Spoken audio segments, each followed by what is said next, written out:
irmã, graça, paz. Queria estar compartilhando essa noite uma palavra com vocês, uma parábola desafiadora, porque entre todas as parábolas que Jesus ele contou, ela é de difícil interpretação, porque ela tem algumas características que desafiam, às vezes, a nossa lógica de pensar sobre o reino. O texto que a gente vai ler essa noite, ela fica em Lucas 16, do verso 1 ao verso 10. A parábola do administrador infiel. O texto diz o seguinte: Jesus disse aos seus discípulos: o administrador é um homem rico, foi acusado de estar desperdiçando seus bens. Então ele chamou e lhe perguntou: o que é isso que eu estou ouvindo a respeito de você? Preste contas da sua administração, pois você não pode continuar sendo administrador. O administrador disse a si mesmo: meu senhor está me despedindo, o que farei? Para cavar não tenho forças e tenho vergonha de mendigar. Já sei o que vou fazer para que quando eu perder o meu emprego aqui, as pessoas me recebam em suas casas. Então chamou cada um dos seus devedores do seu senhor, e perguntou ao primeiro: quanto você deve ao meu senhor? 100 potes de azeite, respondeu ele. O administrador disse: toma a sua conta, sente-se depressa e escreva 50. A seguir ele perguntou ao segundo: e você, quanto deve? 100 tonéis de trigo, respondeu ele, e ele lhe disse: toma sua conta e escreva 80. O Senhor elogiou o administrador desonesto, porque agiu astutamente, pois os filhos deste mundo são mais astutos no trato entre si do que os filhos da luz. Por isso eu lhes digo: usem a riqueza deste mundo ímpio para ganhar amigos, de forma que quando ela acabar, estes o recebam nas suas moradas. Quem é fiel no pouco, também é fiel no muito. E quem é desonesto no pouco, também é desonesto no muito. Vamos orar? Deus, prepare os nossos corações para que a sua palavra, ela venha encontrar uma boa terra. Para que a sua palavra, ela venha ser uma realidade de vida, de prática. Que o nosso coração, ela venha estar aberto, que as nossas mentes, elas venham estar abertas, para que o Senhor fale a cada um, ó Pai, conforme o teu querer. É a oração que te fazemos em nome de Jesus. Amém. Então, ele lhe chamou e lhe perguntou: o que eu estou ouvindo a respeito de você? Preste conta da sua administração, porque você não pode continuar sendo administrador. A palavra de Deus, em vários lugares, nos diz ou nos relata que existirá um dia de prestação de conta. Paulo, ao orientar a igreja de Romanos, no capítulo 14, a partir do verso 12, ele está orientando aquela igreja a respeito de hábitos, do que pode comer, do que não pode comer.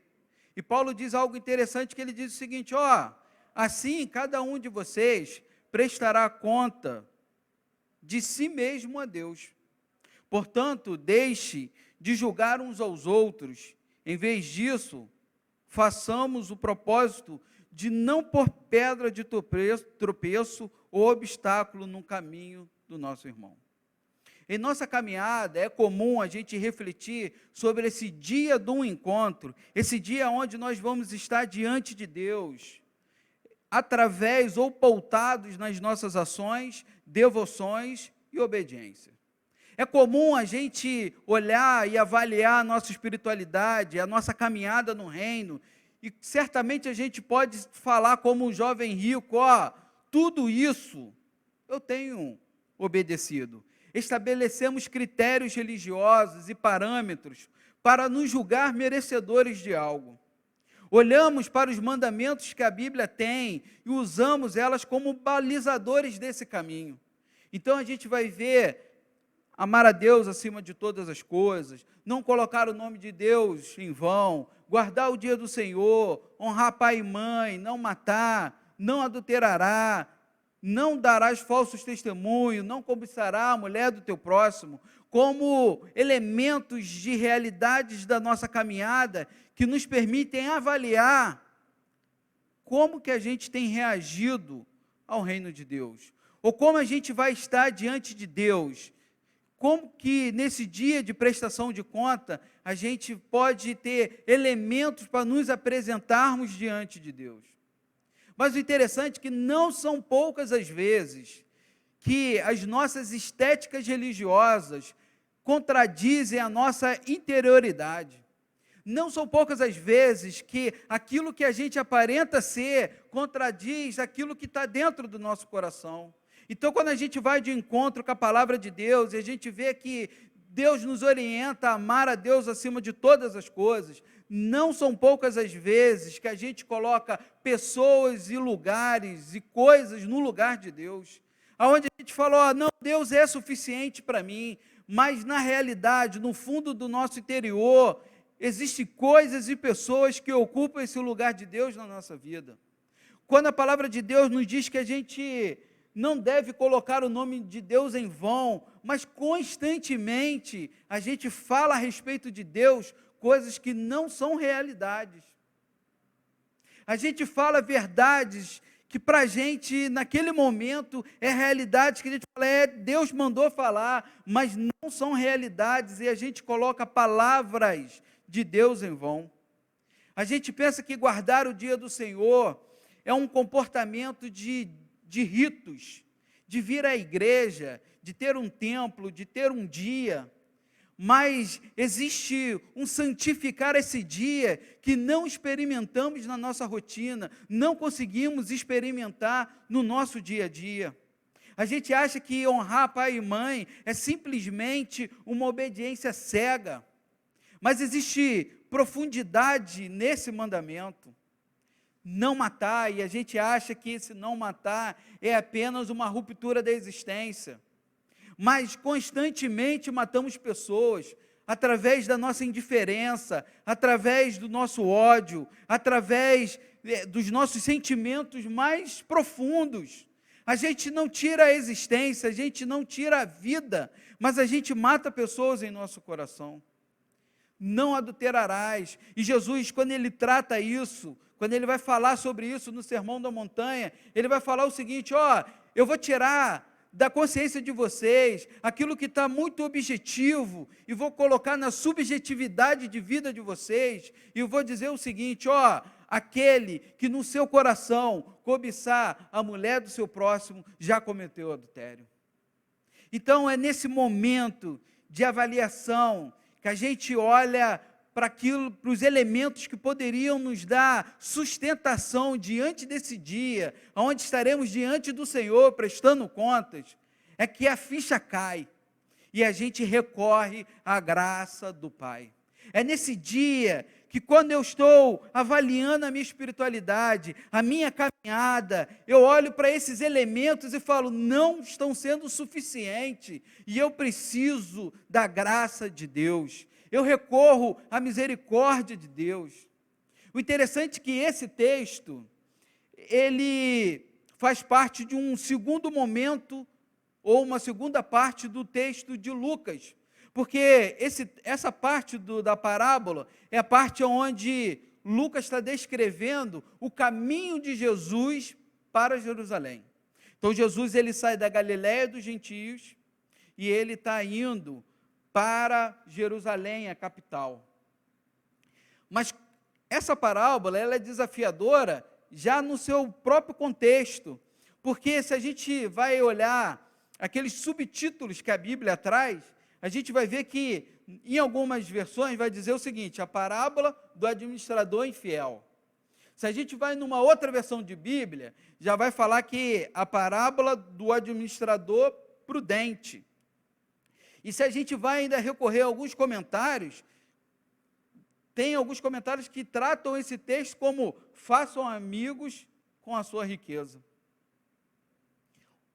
O embate para que a gente entenda essa parábola a gente precisa voltar ao capítulo 15, porque é no capítulo 15 que começa um embate de Jesus com os religiosos, porque todo esse desenrolar de parábolas, a partir do capítulo 15, é uma resposta de Jesus a um questionamento dos religiosos.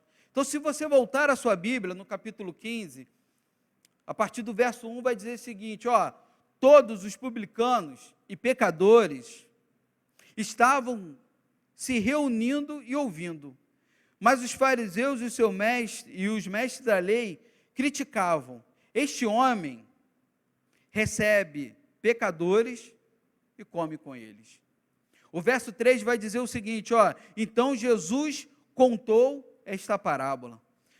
O que está acontecendo ali é o seguinte, Jesus ele está caminhando, pessoas estão seguindo Jesus, a multidão segue Jesus, e essa multidão, ela é rotulada como pecadores, como pessoas que não merecem estar no reino de Deus, como pessoas que não têm condição de se apresentar diante de Deus.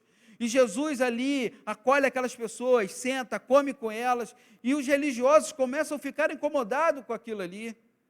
E Jesus, como resposta a esse questionamento dos religiosos, que pode ser o meu questionamento, pode ser o seu questionamento, muitas vezes em olhar para pessoas e julgarmos se elas são merecedoras ou não de estar na presença de Deus, Jesus ele conta 4 parábolas: a ovelha perdida, a moeda perdida, o filho perdido, que é o filho pródigo, e do administrador infiel. Essas 4 parábolas, elas são uma resposta de Jesus a esse questionamento dos religiosos. Essa parábola traz luz para um Deus que se alegra em resgatar aqueles que estavam perdidos. Mas o que a gente pode aprender, olhando para essa parábola específica, de Lucas 16, da parábola do administrador, através, tendo como pano de fundo esse contexto de questionamento dos religiosos, e tendo como pano de fundo que um dia, eu e você, estaremos diante de Deus para prestarmos conta. E o primeiro elemento que eu tiro desse texto, ou dessa parábola, é o seguinte: os nossos gerenciamentos são imperfeitos. Consciente desse dia de prestação de conta, precisamos reconhecer a nossa insuficiência mediante a vida. O nosso gerenciamento emocional é imperfeito. O nosso gerenciamento relacional é imperfeito. O nosso gerenciamento de recursos são imperfeitos.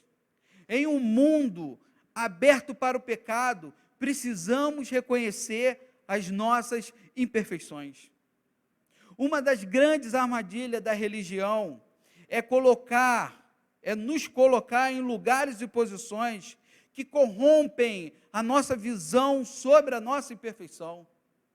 Uma das grandes armadilhas da religião é te colocar num lugar onde você não consegue enxergar a você mesmo, e naquele lugar você só tem olhos para enxergar a imperfeição do outro, você só tem olhos para enxergar o pecado do outro, você só tem olhos para enxergar os erros do outro, porque a religião, ela te colocou num lugar onde você não consegue olhar para si, olhar para dentro e enxergar as suas próprias imperfeições.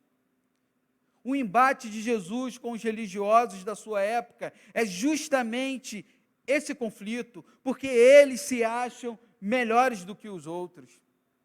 Então Jesus, se você for avançar a sua Bíblia, e em Lucas, no capítulo 18, no verso 9 a 14, Jesus ele vai falar uma parábola, justamente criticando, ou alertando, ou trazendo luz a esse problema. Lucas, a partir do versículo 18, a partir do versículo 9, Jesus vai falar da parábola do fariseu e do publicano. E o texto vai dizer o seguinte, alguns que confiavam em sua própria justiça e desprezavam os outros, Jesus contou esta parábola. 2 homens subiram ao templo para orar. Um era fariseu e o outro era publicano. O fariseu de pé orava no íntimo: Deus, eu te agradeço, porque não sou como os outros homens, ladrões, corruptos, adúlteros, nem mesmo como este publicano. Jejuo 2 vezes por semana e dou dízimo de tudo que ganho. Mas o publicano ficou à distância.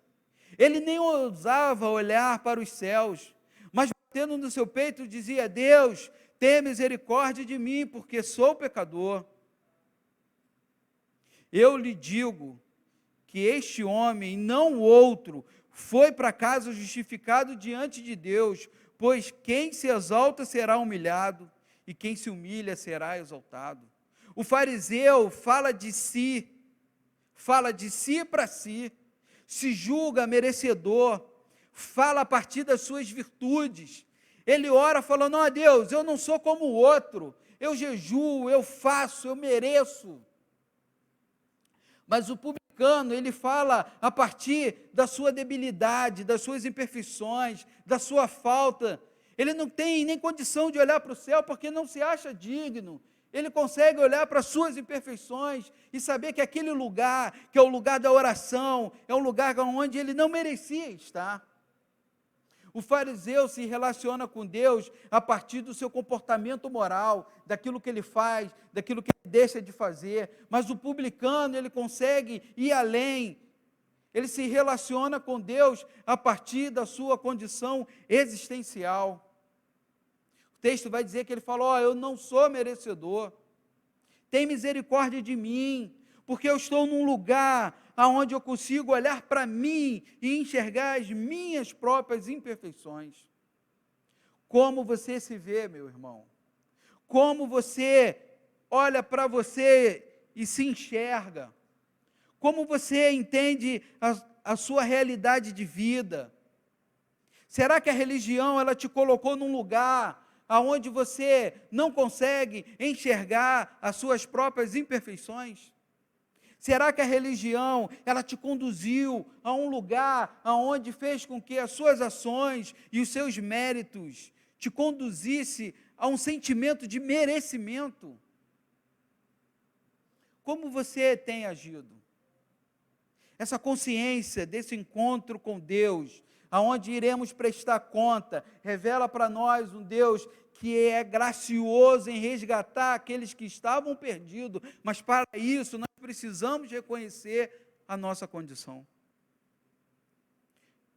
A outra característica que esse texto ele vai trazer para a gente é que, conscientes desse encontro com Deus, sabendo que eu preciso olhar para mim, olhar para dentro, olhar para as minhas imperfeições, olhar para aquilo que eu deveria fazer e não estou fazendo, olhar para aquilo que eu estou fazendo de errado e tentar acertar.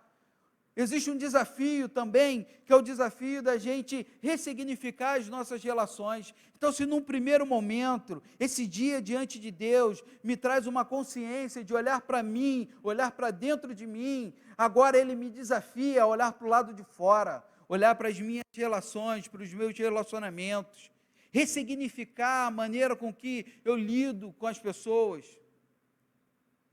Então, o texto de Lucas, ele dá um destaque especial aos pobres.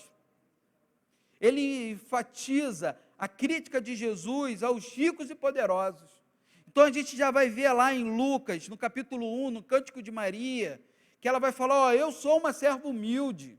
Nas bem-aventuranças, Lucas vai dizer que bem-aventurados são os pobres. E ele vai falar de parábolas que trazem esse assunto transparente, como a parábola do rico e do Lázaro. Mas é importante saber que esse contraste entre riqueza e pobreza no Evangelho de Lucas tem como pano de fundo uma sociedade camponesa, onde se havia pouco dinheiro, e as trocas eram normalmente o acordo de sistema camponês, de retribuição e reciprocidade. Então significa o seguinte: ó, eu te dou isso em troca disso, eu tenho isso, então eu consigo trocar com você. E quanto aos relacionamentos, se a gente vai olhar para o texto de Lucas, dando um zoom, a gente vai ver que ele ocorre normalmente entre parceiros desiguais. Então a gente vai ver lá o credor e o devedor, o senhor e o senhorio, o jornaleiro, o escravo, o senhor e os escravos, São pares desiguais. E nesse ambiente de pares desiguais, existe um distanciamento entre o senhor e o servo. E é nesse distanciamento que nasce a pessoa do administrador, que não é o servo, é um homem livre, que é colocado numa posição de ponte. Ele vai fazer essa administração do bem daquele homem rico. Então, nesse cenário, é que esse administrador, ele está inserido. Mas olha que interessante, o texto, ele vai sinalizar, mesmo por uma opção do administrador de se beneficiar, uma alteração das relações. O texto, ele vai dizer que aquilo que o administrador fez, no fundo, ele fez para o seu próprio benefício. Mas mesmo fazendo para o seu próprio benefício, existiu ali uma mudança na relação. Porque aquele que usurpava, renunciou, porque ele poderia, como administrador, impor juros sobre a dívida daquele que estava devendo ao homem rico. Ele poderia colocar juros. E ali naquele contexto, quando ele tira de 100 e bota para 50, tira de 100 e bota para 80, é como se ele estivesse tirando esses juros que ele mesmo tinha empregado. Então, a relação de usurpador, daquele que colocava uma sobrecarga, explorava, ele abre mão, ele renuncia. Numa condição de superioridade, ele vê uma igualdade, porque ele vê o outro na mesma situação, porque aquele homem, administrador, agora ele está na condição de prestar conta ao seu patrão, da mesma forma que os devedores estão para prestar conta para ele, administrador. Então, numa lógica de superioridade, ele vive uma experiência de igualdade. A relação de independência se tornou dependência, porque ao se beneficiar, ele vê no outro a possibilidade de alguém que pode lhe ajudar. Então, olha que interessante, olha como é que as relações ali estão sendo alteradas. Aquele que colocava juros, está retirando. Aquele que se sentia superior, hoje também está numa condição igual, vai ter que prestar conta como aquele que está devendo. Aquele que se sentia talvez independente, percebe no outro um caminho de ajuda, e ele fala, eu vou aliviar aquele, para que um dia, quando eu precisar, ele também consiga me ajudar. Essas relações, elas estão sendo alteradas.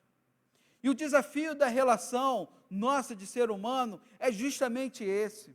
É a gente renunciar, porque o ser humano, ele quer somente para si. É a gente tratar o outro com igualdade, porque queremos ser melhores, superiores, a gente quer estar por cima, a gente não quer que o outro tenha as mesmas oportunidades com a gente não quer que o outro sinta a mesma coisa com que a gente está sentindo. A gente busca a independência, a gente não quer ter uma interdependência, numa relação onde você sabe que o outro é um caminho, sim, de Deus para abençoar a tua vida. E normalmente você foge disso. Como você tem se relacionado? Como você tem ressignificado os teus relacionamentos? Como você olha para a tua vida, para os teus relacionamentos, para os seus afetos, e como você lida com isso? O teu sentimento continua sendo o mesmo de superioridade, de querer sempre ter a razão. O teu sentimento continua sendo o mesmo de total independência, de não incluir o outro nas suas contas, de não incluir o outro na sua conta de vida, na sua relação existencial. Como têm sido os seus relacionamentos? Você ainda impõe sobre o outro uma carga que ele não pode carregar? Esse administrador está diante desse desafio. Mas, por fim, eu entendo que essa consciência desse dia que nós vamos estar diante de Deus traz para mim um olhar para dentro, da minha interioridade, da minha pessoalidade, de quem eu sou, de quem realmente o Felipe é, de quem realmente, de quais são os meus reais sentimentos. Ele traz luz à minha imperfeição, me coloca diante da graça de um Deus que quer a todo momento me resgatar.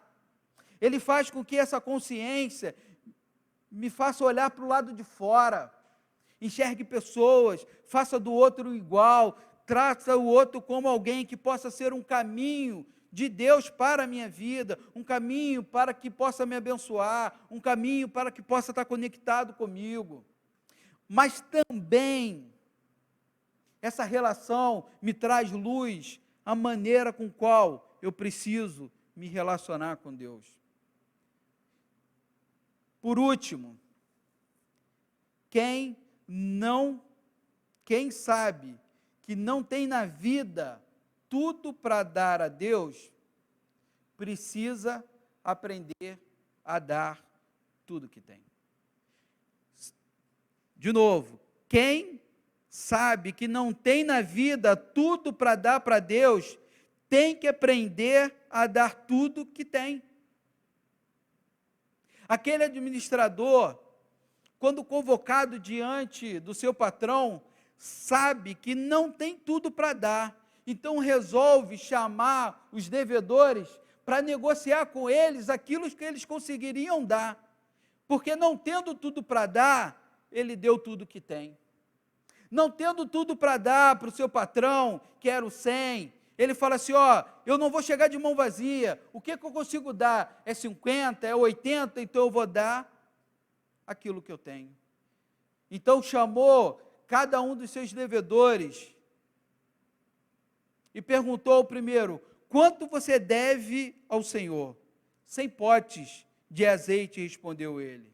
O administrador disse, tome essa conta, sente-se depressa e escreva 50. A seguir ele contou ao segundo, e você, o quanto deve? 100 tonéis de trigo. E ele respondeu, e eu lhe disse, toma a sua conta e escreva 80. Sabendo que não teria toda a quantia, ele resolve dar tudo que conseguiria para o seu senhor. Meu irmão, não são poucas as vezes que vejo pessoas que não têm tudo para dar e acabam não dando nada para Deus. Pessoas que, por acharem que Deus precisa de tudo, não entendem que precisam dar tudo que têm. Eu já ouvi muitas pessoas dizendo, eu queria ter mais tempo, eu queria ter mais recurso, eu queria ter mais capacidade, mais conhecimento, para que eu pudesse entregar tudo isso para Deus. Mas esquece que enquanto você não tem tudo para dar, meu irmão, dê tudo que você tem. Porque nessa lógica aqui da parábola, o que Jesus ele quer dizer é o seguinte, para que você esteja diante do Pai, e às vezes você acha que você tem que dar tudo, mas você, por isso, está sendo impedido de dar tudo que você tem, e você fica a todo momento paralisado numa caminhada, aonde se você não pode estar todo domingo, você nunca vai, aonde você não pode aparecer uma terça-feira no abraço, e você nunca vai, porque você gostaria de estar toda terça-feira, toda quinta-feira, mas você não consegue estar ali, e por causa de não poder dar tudo, você abre mão de dar tudo que você tem. Você deixa de orar porque você não consegue orar 1 hora, 2 horas, não consegue tirar um tempo de espiritualidade, de devoção, e por causa disso você deixa de orar os 10 minutos que você tem. Você deixa de ofertar, porque você gostaria de dar muito, mas o pouco que você tem, que é tudo que você tem, você está impedido, porque você fala, é pouco demais. Mas se você, e o texto ele vai elogiar essa astúcia do administrador, dizendo o seguinte, ele percebeu que não tinha tudo para dar, mas ele chama aqueles devedores, ele negocia, e ele consegue dar algo para o seu patrão.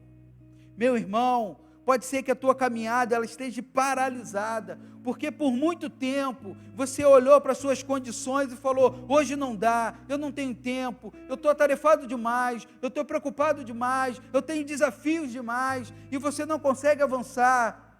Você está esperando o momento certo, o tempo certo, o recurso certo, mas pode ser que você hoje esteja privando da sua caminhada a oportunidade de dar a Deus tudo que você tem, porque você em algum momento percebeu e acha que o que Deus quer é tudo, mas tudo que Ele quer é tudo que você tem. Então não paralise a tua caminhada em nenhum momento por achar que você não tem tudo que você gostaria de ter para dar para Deus, mas dê tudo o que você tem. Pode ser que hoje o teu tempo não seja o suficiente para fazer todas as coisas que você gostaria de fazer para o reino, mas faça aquilo que você pode com o tempo que você tem, porque é isso que Deus quer. Pode ser que os seus recursos não sejam o suficiente para que você faça aquilo que você sempre sonhou, para que você invista no missionário, para que você compre uma passagem para alguém, para que você compre uma cesta básica para alguém. Pode ser que o teu recurso não seja o suficiente para isso, mas Deus te deu recurso para que você consiga dar tudo que você tem. Pode ser que a tua espiritualidade ela esteja sendo minada, porque o teu tempo de devoção que você gostaria de dar para Deus era um dia inteiro de meditação na palavra e de oração, e por não conseguir dar esse momento para Deus, você se paralisou, você se distanciou, você deu um passo para trás e falou: se eu não posso orar o dia inteiro, eu não oro dia nenhum.